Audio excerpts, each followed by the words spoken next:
ప్రజలందరికీ పెద్దలందరికీ నా ధన్యవాదాలు. ముఖ్యమైన 4 విషయాలు చెప్పాలనుకుంటున్నాను. మన బస్సు ఫ్రీ పెట్టారు రేవంత్ రెడ్డి గారు, ముఖ్యమంత్రి గారు. దాన్ని వినియోగించుకోవడంలో ఆడవాళ్ళు చాలా తప్పులు చేస్తున్నారు. ఆడవాళ్ళల్లో అంటే నేను ఒక ఆడదాన్నే, కానీ ఆ తప్పు ఎవరు కూడా చేయకూడదని చెప్పని నేను కోరుకోవడం. ఎందుకంటే నాకు అనిపిస్తుంది ఏంటంటే, ఫ్రీ టికెట్ అని చెప్పని, ఆడవాళ్ళకి ఫ్రీ టికెట్ అని చెప్పని పెట్టారు కదా ముఖ్యమంత్రి గారు. ముఖ్యమంత్రి గారు తప్పు చేశారేమో అని అనిపిస్తుంది నాకు. ఎందుకంటే ఆడవాళ్ళ మెంటాలిటీలో ఆ విధంగా తయారైపోయినాయి. ఇప్పుడు ఎవరైనా సరే ప్రతి ఒక్కరూ డబ్బులు పెట్టి కొనాలంటే దుఃఖం వస్తుంది. అబ్బా ఇంత అని తేరగా వచ్చిందంటే మింగడానికి కూడా విషమైనా సరే మింగడానికి రెడీ అవుతారు. పుణ్యానికి వచ్చిందంటే విషమైన మింగడానికి రెడీ అవుతారనమాట. అట్లాంటి మనస్తత్వాలు ఉన్న మనుషులు మన ప్రపంచంలో మెజారిటీ ఉన్నారు. కాబట్టి చూడమ్మా అమ్మలక్కలారా, మీకు అందరికీ కూడా నేను చెప్తున్నాను, నేను ఒక ఆడదాన్ని. కానీ రేవంత్ రెడ్డి గారు మనకు మంచి పని చేశారని మనం సంతోషించాలి. అంతే తప్ప బస్సు డ్రైవర్లను తిట్టడము, బస్సు ఎక్కడ పడితే అక్కడ చెయ్యి ఊపితే నిలబెట్టడము, అది మన అయ్య బస్సు, మన మొగని బస్సు, మన తాతల బస్సు, మన ముత్తాతల బస్సు కాదండి. అది గవర్నమెంట్ బస్సు. గవర్నమెంట్ ఏ విధంగా ఫాలో అవుతుందో మనం ఆ విధంగా బుద్ధి తెచ్చుకొని ఫాలో అవ్వాలి. కానీ బస్సు ఎక్కడ పడితే అక్కడ నిలబెట్టాలి, బస్సు ఎక్కడ చెయ్యి ఊపితే అక్కడ నిలబెట్టాలని అంటే ఏమన్నా మన అయ్య జాగిరే? అది మన తాత బస్సా, లేకపోతే మన మొగని బండియా? చెయ్యి ఊపంగానే నిలబెట్టి మనల్ని ఎక్కించుకొని పోవడానికి? అది తప్పు. 100% ఆడవాళ్ళు చేస్తున్నారు, చాలా తప్పు. ఆ విధమైన తప్పు చేయకూడదు. మన పరువు మనం కాపాడుకోవాలి. వీళ్ళు ఆడవాళ్ళ, లేకపోతే కొజ్జేవాళ్ళ, లేకపోతే గాడిదలా అని అనిపించుకోకూడదు. ఇది గుర్తుపెట్టుకోండి. ఎందుకంటే ఇది చాలా మంచి పద్ధతిలో నడుచుకునే వ్యవహారం. ఇప్పుడు ఆయన మనకు సహాయం చేశాడు, ఆ సహాయాన్ని మనం నిలబెట్టుకోవాలి. బస్ స్టాప్ ఎక్కడైతే ఉందో అక్కడ వెళ్ళి మాత్రమే బస్సు ఎక్కేది నేర్చుకోండి. కొంచెము సీట్లు, అందరికీ సీట్లు కేటాయించాలంటే అందరికీ సీట్లు, బస్సులో ఎక్కిన వాళ్ళందరికీ కూడా మనం టికెట్లు ఇచ్చి కొనుక్కున్నప్పుడు కూడా నిలబడి వెళ్ళాం. టికెట్లు లేనప్పుడు కూడా నిలబడి వెళ్ళాల్సి వస్తుంది. వెళ్తాం అంటే పుణ్యానికి వచ్చింది, బస్సుకి ఎక్కాం కదా, మనకి సీటు కావాలని అంటే ఆ సీట్ల మందం ఎక్కించుకోవడానికి ఇదేమో సర్వీస్ బస్సు కాదు కదా. ఇదేమి బెంగళూరు, ఢిల్లీ, కడప, కర్నూలుకి వెళ్ళే బస్సు కాదు కదా. ఇది సిటీ బస్సు. ఫుల్ అయిపోతుంది, ఫుల్ ఫీల్ అయిపోతుంది. నిలబడాలా? నువ్వు ఏ బస్ స్టాప్లో దిగుతావో, ఎక్కడ దిగుతావో ఎవరికి తెలియదు కదా. అందుకనే కొంచెము ఆడవాళ్ళు కూడా ఆడవాళ్ళలాగా ప్రవర్తించి బుద్ధి తెచ్చుకొని నడుచుకుంటే బాగుంటుంది. ఇప్పుడు మీరు చెయ్యి ఊపారు, ఎక్కడ పడితే అక్కడ బ్రిడ్జి కిందనో, లేకపోతే బ్రిడ్జి అవతలనో, మెయిన్ రోడ్డు మీదనో, సెంట్రల్ రోడ్లోనో బస్సు ఆపమని చెయ్యి ఊపారు. బస్సు స్పీడ్గా పోతుంటుంది. గబక్కన నిలబెట్టాడే అనుకోండి, ఆలోచించాల. తలకాయలో మెదడు లేదా, గడ్డి ఉందా? బస్సు గబకన సడన్గా ఆపితే వెనకాల వచ్చేవాడు కారు కానీ, బండి కానీ, లారీ కానీ, ఇంకొక బస్సు కానీ, వీడు సడన్గా ఆపాడంటే వెనక నుంచి వచ్చినవాడు గుద్దుకొని సావడా? ఆ జ్ఞానం లేదా? ఆ విధంగా ఆలోచించరా? వెనకవాడి పరిస్థితి ఏంది? ఆయన ఆపుతాడు, వెనకవాడి పరిస్థితి ఏంది? వెనకవాడు చచ్చిపోతాడో, ఇంకేమన్నా జరుగుతుందో? ఆడు చచ్చిపోయిన తర్వాత వీడిని సస్పెండ్ చేస్తారు. వీడిని బ్రతుకు నాశనం, చచ్చిపోయిన వాడు బ్రతుకు నాశనం. ఎక్కేదాన్ని నువ్వు మాత్రం బాగానే ఉంటావు. కానీ ఇది కరెక్ట్ కాదమ్మా. ఆడవాళ్ళు కొంచెము బుద్ధి, జ్ఞానము, సిగ్గు, శరం అనేది తెచ్చుకొని మేము ఆడవాళ్ళం కదా అని చెప్పని ఆడజాతికి మచ్చ తీసుకురాకుండా, ఆడవాళ్ళంతా ఇంతే అని చెప్పని అనుకోకుండా మీరు కొంచెం బుద్ధి తెచ్చుకొని నడుచుకుంటే చాలా బాగుంటుందని చెప్పని కోరుకోవడం జరుగుతుంది తల్లి. నేను ప్రశ్నే, నేను ఆడదాన్నే, నేను న్యూస్ చెప్తాను. కానీ నేను బస్సు ఎక్కితే మాత్రం ఆడవాళ్ళకి చెప్తాను, అమ్మ ఇది కాదు ఇదని. నీకేమవసరం అమ్మా, నీకెందుకమ్మా అని చెప్పని గొడవలు పెట్టుకుంటారు. గొడవలు పెట్టుకున్నంత మాత్రాన ఇది సర్దిద్దుకునేది కాదు. ఇప్పుడు సడన్గా టికెట్లు పెట్టుకునే పరిస్థితే పెట్టారనుకోండి రేవంత్ రెడ్డి, మీ బాధలు భరించలేక అప్పుడు ఏం చేస్తారు? అప్పుడు ఏంటి మీ పరిస్థితి?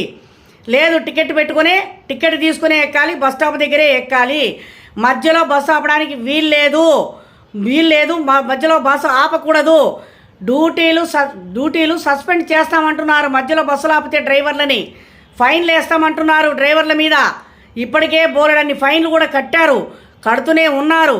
కానీ ఆడవాళ్ళకి ఇంత తెగింపు మంచిది కాదు. ఆడవాళ్ళలాగా ఉంటే బాగుంటుంది. ఆయన చెప్పిన పద్ధతిలో నడుచుకుంటే మర్యాద ఉంటుంది. మేము ఓట్లేసి గెలిపించాం కదా కాంగ్రెస్ అని చెప్పన్నంత మాత్రాన మీరు రుబాబు చేస్తే అది పద్ధతి కాదు. నేనే వండాను, నేనే పెడుతున్నాను, దాంట్లో విషం కలుపుతానంటే అది పద్ధతి కాదు తల్లి. తల్లులారా, మీరు ఆడవాళ్ళు కొంచెం బుద్ధి జ్ఞానం తెచ్చుకొని మీరు మంచితనంగా మసులుకుంటే చాలా బాగుంటుంది. డ్రైవర్ని కష్టపెట్టకుండా ఆయన ఏదో రేవంత్ రెడ్డి గారు మనకు మంచి అవకాశాన్ని ఇచ్చాడు కదా అని దాన్ని ఉపయోగించుకొని దాన్ని వినియోగించుకొని దాన్ని మంచితనంగా ముందుకు నడిపిస్తే చాలా బాగుంటుందని చెప్పని కోరుకోవడం జరుగుతుంది. ప్రతి ఒక్కటి కూడా సీఎంకి చెప్పడము, ప్రతి ఒక్కటి కూడా సీఎం పట్టించుకోవడం అంటే కుదరదు. ఆయనకి 1,00,000 పనులు ఉంటాయి, 1,00,000 ఆలోచనలు ఉంటాయి, 1,00,000 తీర్మానాలు చెప్పే ఉంటాయి. ఇవన్నీ కూడా చిన్న చిన్న వాటికి ఆయన సలహాలు చెప్పాలంటే ఆయన పని ఆయనకు ఉంటుంది, ఆయన బాధ ఆయనకు ఉంటుంది, ఆయన టెన్షన్ ఆయనకు ఉంటుంది. ఎవరికి ఏ సలహాలు చెప్పాలా అని చెప్పని ఇప్పటికే బుర్రలు బొగలు కొట్టుకుంటున్నారు. ఇక్కడ బీఆర్ఎస్, అటు బీజేపీ, ఇటు కాంగ్రెసు చటాపట గొడవలు జరుగుతూనే ఉన్నాయి. ఇవన్నీ కూడా మనం వార్తల్లో వింటున్నాం, చూస్తున్నాం, అన్నీ గమనిస్తున్నాం. కాబట్టి ఆడవాళ్ళు ఎక్కడ పడితే అక్కడ బస్సులు ఆపి ఎక్కాలన్న ఉద్దేశాన్ని మానుకుంటే చాలా బాగుంటుంది. లేదంటే ఒక్కొక్క బస్సుకి ఒక్కొక్క పోలీసుని పెట్టి మక్కలు ఎరగొట్టేటట్టు పెట్టమని చెప్పని పర్మిషన్ తీసుకోవడం జరుగుతుంది. రోడ్డు మీద ఎవరు కానీ చెయ్యి ఊపి బస్సు నిలబెట్టకూడదు. అంతే, పోవాలా, బస్ స్టాప్లో బస్సు ఎక్కాలా. ఇది నేర్చుకోండి, పద్ధతి నేర్చుకోండి. ఆయన పుణ్యం అంటూ ఉన్నవాళ్ళు ఎక్కుతున్నారు, లేని వాళ్ళు ఎక్కుతున్నారు. ప్రతి ఒక్కరు కూడా డబ్బులున్న వాళ్ళు కూడా ఎక్కుతున్నారు బస్సులో, డబ్బులు లేని వాళ్ళు కూడా ఎక్కుతున్నారు బస్సులో. ఇప్పుడు 500 రూపాయలకి సిలిండర్ అన్నారు. 500 రూపాయల సిలిండర్ అందరికీ కాదు, తెల్లకాడు ఉన్న వాళ్ళకి మాత్రమే. కానీ 200 యూనిట్లు కరెంటు కాల్చుకోవాలన్న విషయము అది ఉన్న వాళ్ళకి లేని వాళ్ళకి చెందుతుందా, లేకపోతే అందరికీ చెందుతుందా, లేకపోతే తెల్లకాడు ఉన్న వాళ్ళకే చెందుతుందా, బలహీన వర్గాలకే చెందుతుందా అనేది ఇంకా దాని గురించి తెలియలేదు. తెలియపరుస్తారు. మీరు తొందరపడద్దు, టెన్షన్ పడద్దు, అనవసరంగా రేవంత్ రెడ్డి గారిని బదనాం చేయొద్దు. కేసీఆర్ గారు ఎమ్మెల్యే అయ్యారు, ఎమ్మెల్యేగా వస్తున్నారు అసెంబ్లీలోకి. ఆయన ఏమి ప్రభగండ లేపుతారో. అక్కడనేమో చంద్రబాబు నాయుడికి జగన్ తగిలాడు, సొట్టమొహమోడు జగన్ తగిలాడు. ఇక్కడేమో ఈయన తగిలాడు రేవంత్ రెడ్డి గారికి. కానీ దేశము బాగుండాలి అని అంటే ఇది మంత్రులు చేసే పని కాదు, సీఎంలు చేసే పని కాదు, పిఎంలు చేసే పని కాదు, కార్పొరేటర్లు ఎమ్మెల్యేలు చేసే పని కాదు. ఎందుకంటే మన నడవడిక బాగుంది అనుకోండి, ఆటోమేటిక్గా ప్రపంచం కూడా మారిపోతుంది. ఎందుకంటే మనం బాగుంటే పక్కింటోడు బాగుంటాడు, ఆ పక్కింటోడు బాగుంటే ఆ పక్కింటోడు బాగుంటాడు.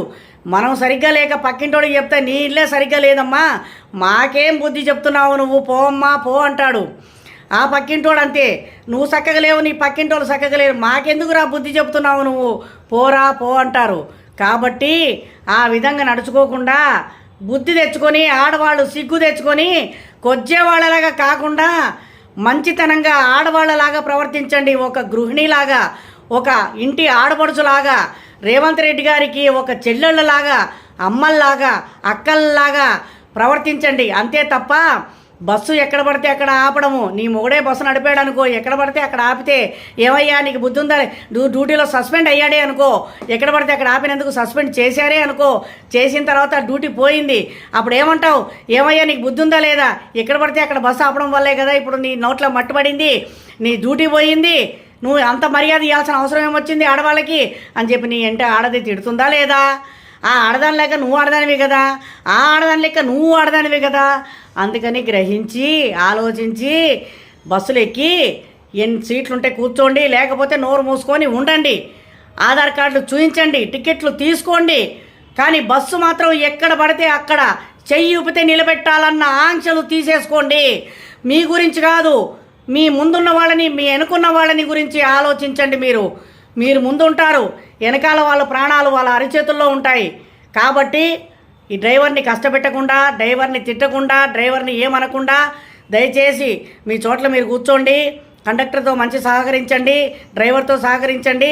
రోడ్ల మీద ఎక్కడ పడితే అక్కడ బస్సులు ఆపకండి. దయచేసి అమ్మలారా, అక్కలారా అందరికీ నేను దయచేసి మీకు దండాలు పెట్టి చెప్తున్నాను. దయచేసి నా మాట విని మీరు విన్నవించి మీరు మంచితనంగా నడుచుకుంటారని చెప్పి కోరుకుంటున్నాను. జై హింద్.